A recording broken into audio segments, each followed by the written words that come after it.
Hola a todos, buenas nuevamente. Mi nombre es licenciada Kiffer Erika. Vamos a dar inicio a esta clase número 2, que corresponde a la segunda parte de la fisiología digestiva del intestino y el metabolismo hepático. Así que bueno, antes de comenzar la clase, quiero invitarlos o recordarles nuevamente de que tienen la actividad en el Padlet para describir, hacer como una elección de una palabra que pueda, que según ustedes represente o resuma lo que vimos la primera clase. Y responder la consigna que le fue planteada. Em, Así que bueno, después de eso vamos a hacer como, voy a leer cada una de las observaciones que hicieron ustedes y vamos a hacer algún comentario de eso en el mismo Padlet, haciendo como un feedback entre lo que escribieron y lo que fuimos compartiendo entre nosotros. Así que bueno, los invito a hacer eso y empezamos la clase. Los objetivos van a hacer que los estudiantes sean capaces de identificar las partes principales del intestino delgado y grueso, explicar cómo se producen los movimientos intestinales y la importancia en la digestión, describir cómo se absorben los nutrientes en el intestino delgado, reconocer las funciones del intestino grueso en la absorción del agua y la formación de las heces, explicar el papel de la microbiota intestinal en el proceso digestivo, describiendo las funciones principales del hígado en el metabolismo de los carbohidratos, lípidos y las proteínas, explicando la función de la bilis en la digestión de las grasas.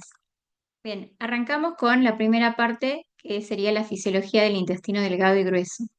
Recordando la clase anterior, habíamos visto toda la parte de la fisiología de la deglución, cómo ingresaban los alimentos a través de la boca, que seguían a la faringe, al esófago y después al estómago, cómo sufrían un proceso de digestión química, ¿sí? Y mecánica a nivel del estómago y cómo funcionan los distintos órganos con sus distintas musculaturas, mucosa eh, y músculos para realizar toda esta digestión de este alimento.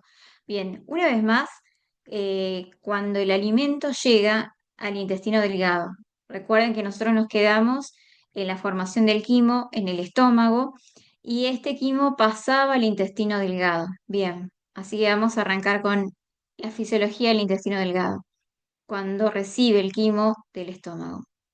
Bien, ¿cuáles son los segmentos anatómicos en los que se divide el intestino delgado en duodeno, yeyuno e ilio? ¿Sí? Esta porción del tracto digestivo se va a ubicar entre el estómago, como mencionamos al principio, y el ciego, ¿bien? Que es el inicio del intestino grueso. Va, las estructuras anatómicas que nos van a definir este límite van a ser el esfínter pirórico y la terminal en el esfínter iliocecal, ¿sí? Que es el ciego. Este órgano tiene una longitud aproximada entre 6 a 7 metros y un grosor cercano a los 3 centímetros. Las funciones que va a tener principalmente este órgano, va a ser las de la digestión y la absorción de nutrientes.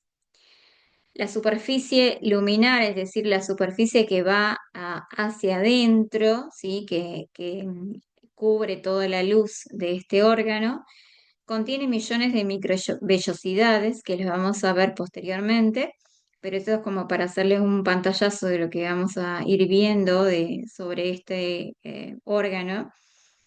Es altamente sensible al pH proveniente del estómago, ¿sí? Es decir, va a tener seguramente secreciones que van a amortiguar este ácido que viene del estómago junto con el quimo. Y en él también se van a vaciar dos jugos, los jugos pancreáticos que van a provenir de las secreciones del páncreas y los jugos biliares que van a provenir del hígado y el almacenamiento que se produce a nivel de la vesícula biliar. ¿Sí? Esto va a ayudar a la digestión química de los alimentos, principalmente en el caso de, por ejemplo, de la bilis, de las grasas. Em, los enterocitos, que son algunas de las células que las vamos a mencionar también, tienen diversas enzimas, va a tener una función hormonal, ¿sí? Así que bueno, eso lo vamos a ir viendo con el correr de la clase. Continuando con esta anatomohistología, más bien de lo que corresponde a las células que componen el intestino delgado, va a estar compuesta por una serosa, dos capas musculares, una longitudinal y una capa circular, una submucosa y una mucosa. ¿Sí? Como verán en la imagen, están todas señaladas de lo más externo a lo más interno. Lo más interno que va a estar hacia la luz va a ser la mucosa intestinal, ¿sí? Que tiene todas esas vellosidades intestinales que están bien irrigadas por capilares y vénulas arteriales y que presentan glándulas a nivel de las criptas que las vamos a mencionar después y tienen un conducto quilífero o capilar linfático que va a estar en cada una de estas vellosidades. Y a su vez, en la submucosa vamos a encontrar estos capilares sanguíneos, ¿sí? Y en la mucosa, como ya les mencioné, tenemos las vellosidades y después tenemos las fibras musculares que al de ser de distinta dirección, una longitudinal y otra más bien circular, lo que va a provocar esto va a colaborar en los movimientos peristálticos, es decir, al ser de distinta dirección, van a hacer distintos movimientos que van a ayudar a la progresión del alimento a través de esta luz de este órgano. Em, bueno, seguimos. Bueno, el intestino delgado va a tener una función que va a ser la digestión química a través de las vellosidades que mencionamos y la motilidad a través de los movimientos de segmentación y peristálticos que los vamos a ver posteriormente. Además de la digestión química, de la motilidad, va a tener la función de la absorción de nutrientes. Como verán acá, esta es la primera parte que dijimos del intestino delgado, que es el duodeno, que va a tener una parte superior, que es una primera parte, que es la que está en contacto, comunicación directa con el estómago, con el píloro.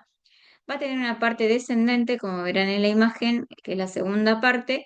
En esta segunda parte va, como verán en la imagen de la derecha, va a recibir los conductos donde desembocan los jugos pancreáticos y el de la bilis, ¿sí? A este nivel se desembocan estas secreciones, tanto pancreáticas como biliar. Después está la parte horizontal del duodeno, la tercera parte, y la parte ascendente, que es la cuarta parte, ¿sí? Una vez que se produce esa flexura duodeno-yeyunal, va a continuar con el yeyuno, como verán en esta imagen. Continúa con el yeyuno y posteriormente se vuelve ilio, ¿sí? Como verán en la imagen. Empieza el duodeno, yeyuno, ilio. Bueno, las características, si bien estas asas intestinales son similares, las características en cuanto al color, el yeyuno se caracteriza por ser intensamente roja, en cambio el ilion es algo rosa pálido. El calibre del grosor de la asa es de 2 a 4 centímetros, similar es el ilion de 2 a 3 centímetros de grosor. La pared del yeyuno es más bien gruesa, en cambio la del ilion es más fina y adelgazada. La vascularización, como verán en la imagen, es mayor en el yeyuno y menor en el ilion. Los vasos rectos, que son todos esos vasitos que ustedes ven en la imagen, eh, las arterias, son más bien de tipo rectas. Como verán en la imagen del yeyuno, son como líneas rectas que van hacia el órgano. En cambio, en el ilion son vasos cortos que van haciendo como ramificaciones y van armando como arcos hasta llegar al órgano. Las arcadas son escasas y de gran tamaño, como dijimos previamente, tenemos una sola arcada y el vaso largo que va hacia el órgano. En cambio, en el ilion vamos a ver, como verán en la imagen, que hay varias arcadas que son como esas uniones entre una y otra arteria hasta llegar al órgano. La grasa mesentérica es escasa a nivel del yeyuno, en cambio a nivel del ilion es abundante, ¿sí? ¿A qué se refiere con la grasa mesentérica? En la configuración externa, es decir, hacia afuera del órgano, van a haber distintas estructuras adiposas que van a recubrir al órgano. Si vemos que tenemos pocas, quizás estamos tocando unas asas yeyunales que corresponden al yeyuno, perdón. Y si vemos que el asa intestinal está recubierta por abundante grasa, vamos a poder pensar que se trata de Lilium. En cuanto al tejido linfático, respecto a las placas de Peyer, son escasos a nivel del yeyuno y en cambio son abundantes en la estructura interna más que nada del Lilium. En cuanto al duodeno, vamos a decir que tenemos que es la sección más corta, más ancha, menos móvil, el intestino delgado, es retroperitoneal, em, está íntimamente relacionado con la vesícula biliar y con el páncreas, ¿sí? Como verán en esta imagen, van a ver las unidades vellosidad cripta, ¿sí? Que si recuerdan, les mencioné al principio cuando les dije que la estructura interna, la histología de este órgano, tiene esta característica de tener vellosidades en su mucosa, que es como ven en las imágenes. Son como elevaciones o prominencias que salen desde el tejido, desde el órgano, y van hacia arriba, protuyen y vuelven, ¿sí? Y esas profundidades, como verán en la imagen que dice cripta, son imaginaciones también a nivel del tejido. Estas prolongaciones digitiformes que se proyectan hacia la luz, la función es la absorción de nutrientes. Estas criptas de Lieberkühn que les mencionaba, que están ahí como en la imagen como cripta, son glándulas tubulares simples que van a extenderse hasta la muscular de la mucosa y su función es la de secretar distintas sustancias, ¿sí? Entonces, ¿qué es lo que hacen estas vellosidades? Aumentan el la superficie de contacto de todos estos nutrientes, de todo este quimo que está ingresando al intestino delgado para absorberse a través de estas vellosidades. Es decir, que no es lo mismo tener una superficie lisa donde van a tener contacto estos nutrientes a tener muchas células en una vellosidad haciendo más contacto con estas arteriolas que se encuentran dentro de estas vellosidades para favorecer la absorción de nutrientes. Es decir, cuando el nutriente pasa, inevitablemente va a ir siendo absorbidos los nutrientes a través de esto, a través de los vasos quilíferos. Entonces, ¿qué podemos encontrar en estas vellosidades? Como dijimos, distintas células. ¿Qué epitelio, tipo de epitelio, células vamos a encontrar? En la vellosidad, las células que se encuentran son de tipo simple cilíndrico, las células absortivas o los enterocitos, ¿sí? Las células caliciformes, las células enteroendocrinas, las células M que conducen microorganismos de la luz intestinal hasta las placas de Peyer. Las placas de Peyer, recordemos que tienen que ver mucho con el sistema linfático. Bien. Y el epitelio de las criptas va a tener un epitelio simple cilíndrico con células absortivas o enterocitos, células caliciformes, células endocrinas y las células de Paneth que van a regular la flora bacteriana en el mar del intestino y las células regeneradoras. Como mencioné, en los epitelios de la vellosidad, vamos a hablar un poquito de lo que son los enterocitos. Estos forman parte del epitelio plasmático simple de la mucosa del intestino, casi el 80% de las vellosidades. Se van a originar en las criptas de Leverkusen, que mencioné anteriormente, y van a migrar hacia la vellosidad, es decir, van a ir subiendo hacia la vellosidad intestinal y se van a renovar cada 4 a 10 días. Este epitelio intestinal es la mayor superficie del cuerpo de contacto con el medio exterior. Tiene una forma prismática, un borde apical de ribete o ribete en cepillo, un núcleo grande y ovalado, ¿sí?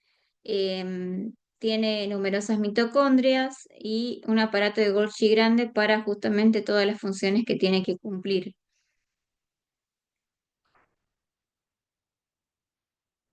Así que seguimos. Y las células caliciformes que mencioné previamente son las células epiteliales, columnares, simples, glandulares, dispersas en los tractos respiratorios e intestinales, el intestino delgado y el colon, que está dispuesto en forma de cáliz, ¿sí? Por eso el nombre de caliciforme, con una parte apical más ancha, ¿sí? Por la acumulación de vesículas de secreción en su parte apical, y los núcleos tienden a desplazarse hacia el extremo basal, eh, lo que hace que tengan esa forma. Eh, tiene, Liberan secreciones de protección hacia el tejido intestinal. Las células de Paneth, que también las mencionamos, que están en el epitelio de las criptas, eh, están dispersas en el intestino delgado, ubicadas en el fondo de las criptas de Lieberkühn, como dijimos, están en las criptas, debajo de las células madres piramidales. Las células endocrinas, que están entre los enterocitos y las células caliciformes, eh, tienen gránulos ricos en hormonas localizadas en la parte basal y de ahí van a vaciar su contenido para, bueno, la comunicación. Estas células van a ser productoras de secretina, van a estar relacionadas con la motilidad, van a estar relacionadas con la saciedad y con la producción de gastrina. Seguimos. Como les mencioné anteriormente, el intestino delgado tiene la función de la digestión química, la motilidad y la absorción de nutrientes. Ahora vamos a la parte de la función motora, los movimientos de segmentación y peristaltismo. Sí, acá yo les puse un videíto de cómo se ve cuando las asas yeyunales empiezan a hacer el movimiento para el desplazamiento del contenido en los movimientos de peristaltismo y segmentación. En este caso, el de peristaltismo. Eh, a qué corresponde el peristaltismo? Movimientos del tubo digestivo que van a ser producidos por contracciones musculares, como verán en la imagen, en el video, musculares sucesivas que van a impulsar el avance del bolo. Es decir, se contrae y se dilata, pasa el bolo alimenticio. Cuando ingresa donde estaba dilatado, se contrae, empujando el bolo hacia adelante y se dilata. Y de esa manera va desplazando el bolo alimenticio a través de la luz del ácido intestinal. En cambio, la segmentación es bidireccional, es decir, no conduce el bolo alimenticio hacia una dirección, sino que es hacia adelante y hacia atrás, porque tiene la función de mezcla, ¿sí? A nivel del intestino para ir ayudando y amalgamando todo este bolo alimenticio y a través de las secreciones ir disgregando este bolo alimenticio y reduciéndolo a partículas mucho más chiquitas que el bolo.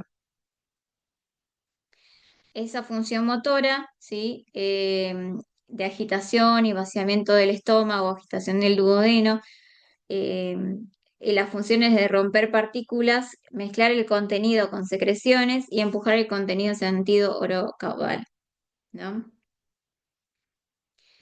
La función secretora, como verán en la imagen, se produce en las secreciones a la luz acuosa, ¿sí? eh, con la secreción de agua, electrolitos, enterocitos, indiferenciado del fondo de las criptas, y se va a mover de arriba a abajo, ¿sí? Lo que va a hacer es mezclarse con el quimo y va a derramar sobre las vellosidades de la luz. Esto va a servir para amalgamar el quimo que está recibiendo el intestino delgado del estómago, y con estas secreciones, junto con distintos jugos que va a recibir a nivel del intestino, que hablamos que se recibía el jugo pancreático biliar, y las secreciones que producen las mismas células epiteliales de la mucosa del intestino delgado, van a hacer como un amargamiento de todo este quimo para ir reduciendo esto, triturando, no triturando, sino que mezclando, reduciéndolo un mínimo para poder producirse después la absorción de todos estos nutrientes que se van rompiendo para hacerlos cada vez más chiquitos y puedan ser absorbidos. En cuanto a la secreción intestinal, cómo va a estar regulado a nivel del sistema nervioso autónomo, eh, y va a estar estimulado por distintos estímulos, como la presencia de la comida.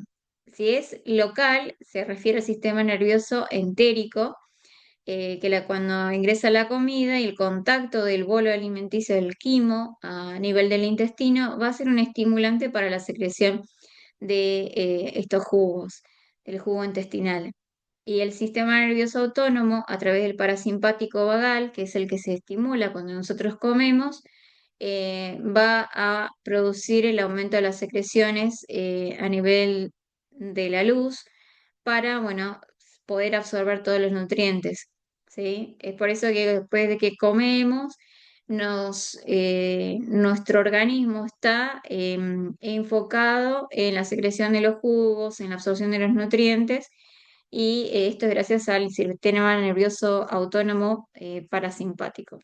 En cambio, el sistema nervioso simpático, que es el sistema representativo de huida, está inhibido. Y a nivel hormonal está estimulada por la presencia de la secretina.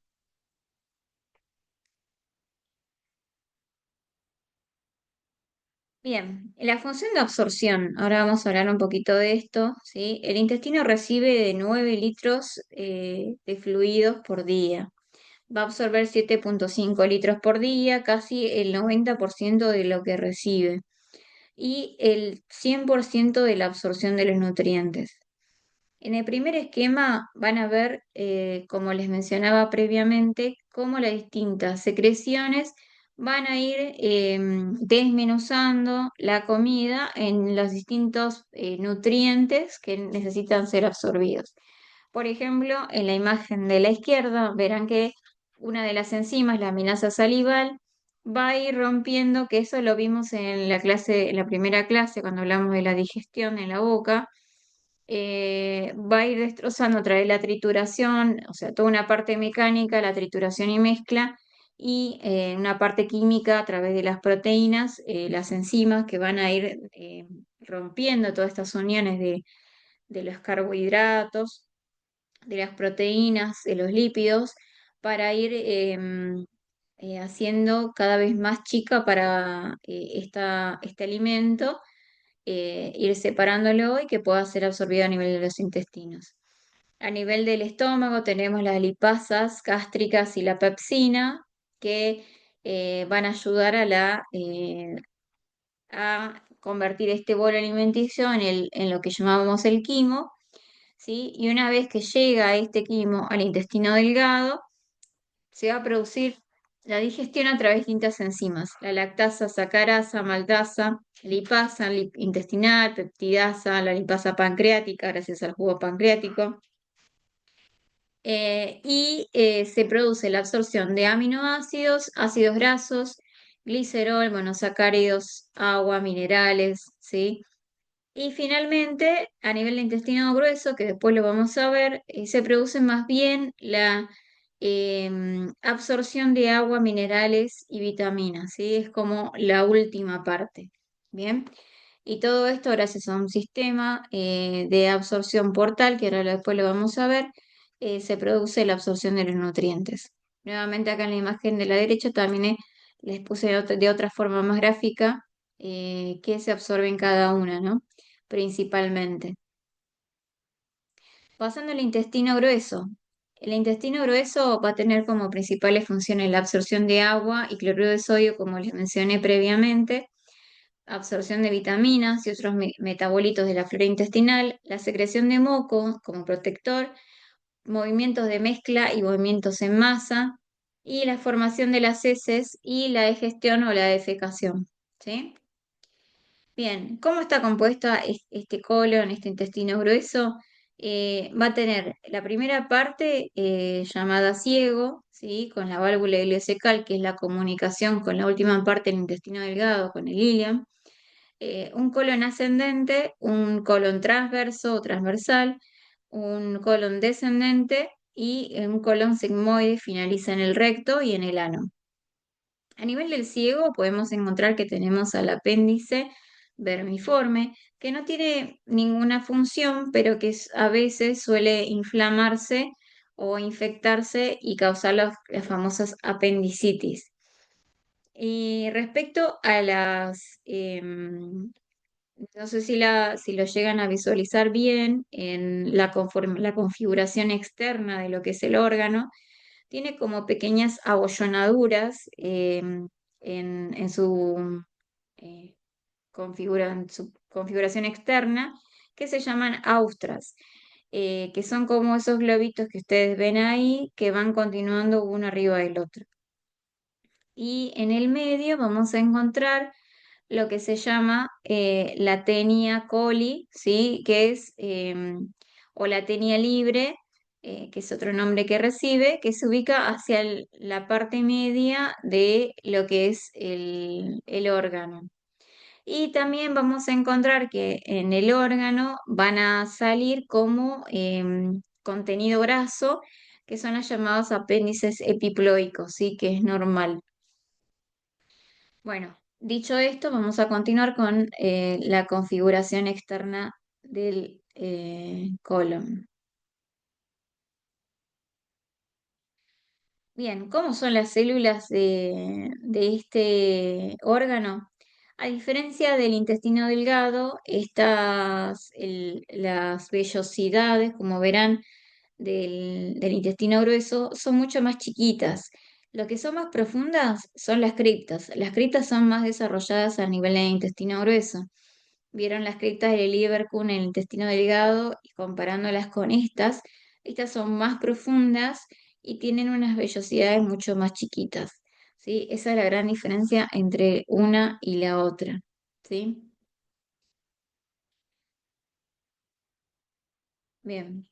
Ahora, yendo a la última parte del intestino grueso, el reflejo de la defecación, vamos a hablar que es todo un camino y es una interacción nerviosa y muscular que se va a dar para egresar el contenido final de toda esta absorción de nutrientes que se produjo de líquido a nivel del intestino grueso em, y finalmente expulsar los residuos, ¿sí?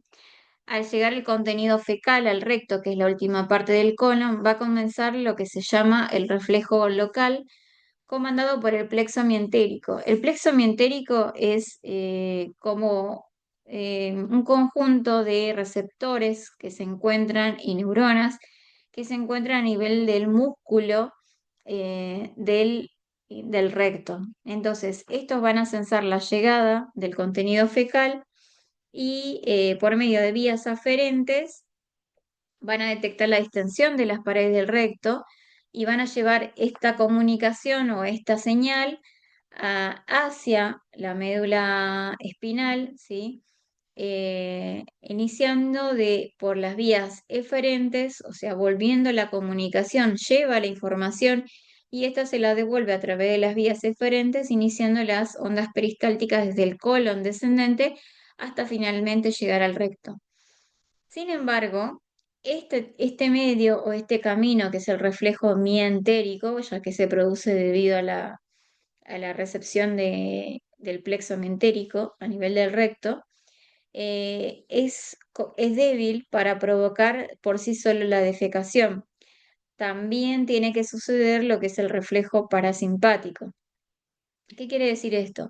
Que la dilatación del recto también va a desencadenar señales nerviosas que van a ir hacia la médula espinal y van a viajar señales desde la médula espinal hacia las partes terminales del colon. Estas señales se vuelven más fuertes y las contracciones peristálticas desde la flexura esplénica del colon, es decir, desde la flexura izquierda, ¿sí? Hasta el recto para empujar las heces hacia el ano. También va a relajar el esfínter anal interno y si el individuo está en un lugar apropiado para defecar, va a relajar el esfínter anal externo. Es decir, que el esfínter anal interno es de respuesta autonómica al sistema nervioso autónomo eh, ante la presencia de un estímulo al nivel del recto, pero el esfínter anal externo es voluntario, es decir, el interno es involuntario y el externo sí es voluntario, es decir, se va a relajar cuando el individuo considere que puede evacuar.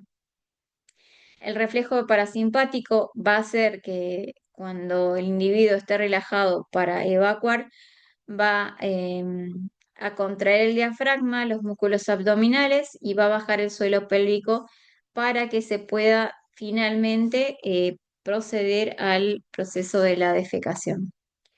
Ahora vamos a pasar a la última parte, que es la fisiología del hígado. Em, Vamos a recordar un poquito sobre la configuración externa del hígado. Em, Esta se compone por dos lóbulos, un lóbulo derecho y un lóbulo izquierdo. Vamos a encontrar un ligamento, ¿sí? El ligamento redondo, ¿sí? El ligamento coronario, que van a separar a estos dos lóbulos desde la vista externa. Vamos a tener una cara diafragmática que va a estar en relación con el diafragma. El lóbulo izquierdo va a tener relaciones con las estructuras que están del lado izquierdo, el diafragma principalmente, y un borde inferior y una cara inferior, que hacia la cara inferior vamos a encontrar la relación con la vesícula biliar. ¿Sí? Vamos a tener distintos lóbulos, si bien tenemos dos lóbulos principales, el derecho y el izquierdo, también tenemos el lóbulo cuadrado, que solo se puede visualizar hacia la cara inferior, y el lóbulo caudado, que está hacia posterior, y se puede ver desde la cara inferior las estructuras vasculares, que son la vena cava inferior, que se ubica hacia posterior, y hacia anterior vamos a tener la vena cava, la vena porta, la arteria hepática y el conducto colédoco y el conducto cístico con la vesícula biliar. ¿Bien? Bien. ¿Qué vamos a hablar de esto?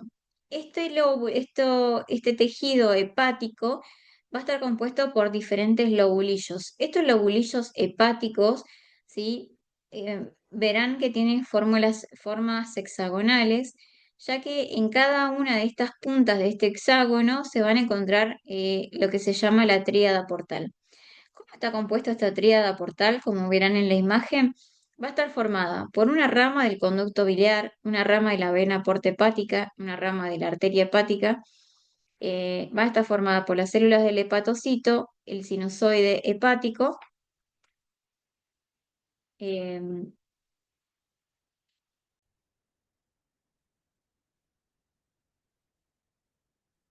los hepatocitos, retomando, se ubican entre estas sinusoides hepáticos que van desde la vena porta, ¿sí? Hacia la vena central, que la vena central es la que se va a comunicar, la que va a confluir en las que son las venas hepáticas y van a terminar en la vena cava. Es decir, que vamos a tener una comunicación entre lo que es la vena portal y la vena cava inferior, es decir, la circulación general y la circulación que viene de los intestinos. ¿Sí? Esta circulación que viene de los intestinos trae todos los nutrientes para ser metabolizados también y ser transferidos por medio del hígado, hacia la circulación general. Entonces, repasando, la tríada portal va a estar compuesta por el conducto biliar, la vena porta hepática y la arteria hepática. Y estas se van a ubicar en cada esquina del hexágono de estos lobulillos hepáticos, cuya función va a ser trasladar todos estos nutrientes que van a venir y también desembocar a nivel de los conductillos y los sinusoides hepáticos toda la formación de la bilis que se produce a nivel del conducto biliar. Y de este conducto biliar va a terminar en el intestino delgado. Siguiendo con esto, la circulación arteria hepática portal, ¿sí? Como les dije anteriormente, Se produce desde las tríadas hacia la vena central y de ahí van a la vena hepática y la vena hepática hacia la vena cava inferior. La circulación de la arteria hepática portal, tenemos la tríada portal, como les dije, la arteria hepática, la vena portal, el conducto biliar, eh, que toda la bilis producida, o sea, va a tener otra dirección esto. Toda la bilis que se va a producir va a ir hacia este conducto biliar y el conducto biliar va a desembocar finalmente a través del conducto colédoco. El conducto hepático, según el conducto cístico, va a terminar formando el conducto colédoco y va a terminar en el- la segunda porción del duodeno para desembocar ahí y poder absorber todas las grasas. Como verán mejor en esta imagen, tenemos las células de Kafker que están relacionadas con el sistema inmunológico, los hepatocitos, que son los principales productores de bilis, y la irrigación a través de la arteria hepática y la vena porta trayendo todos los nutrientes. ¿Cuáles son las funciones principales del hígado?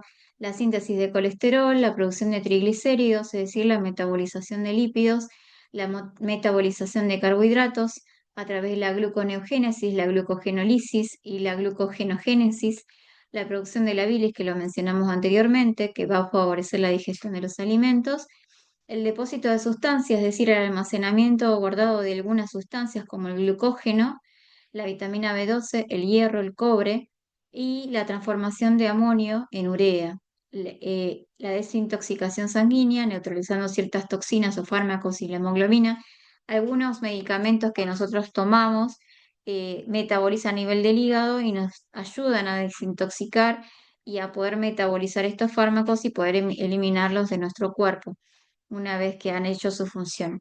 La síntesis de factores de coagulación como el fibrinógeno, la protrombina, las globulinas, la proconvertina, el factor antihemolítico, el factor Stuart Power, todos estos son factores de coagulación que cuando tenemos alterada la función hepática podemos tener también alteraciones en la coagulación, tener riesgos hemorrágicos, etcétera, o protrombóticos que se pueden formar trombos.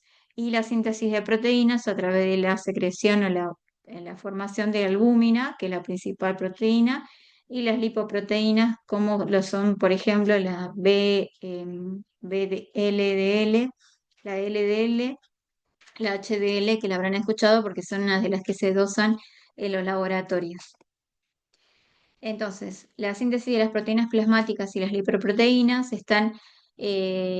son todas aquellas proteínas que se secretan, son plasmáticas, o sea que van a ir al torrente sanguíneo, y menos la albúmina y la polipoproteína, y los factores de coagulación que no son consideradas proteínas plasmáticas, ¿no?